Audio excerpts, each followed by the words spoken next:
M'encanta fer ombres. Com sabeu, al teatre utilitzem diferents tècniques i recursos per contar històries. Ai, Pau, contem un conte. Contem un conte. Això diu que era una vegada un gran prat on vivia un cavall.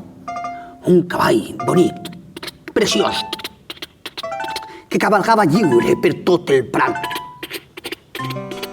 Però, com estava sol, a poc es va anar avorrint, fins que un dia va aparèixer un llop. Ei, és xicotet. Aleshores el cavall no s'assusta i...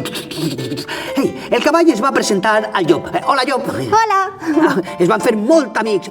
Puja, llop, i anem. Feren moltes aventures. I jugant, fins i tot van aprendre a volar. Segueix-me!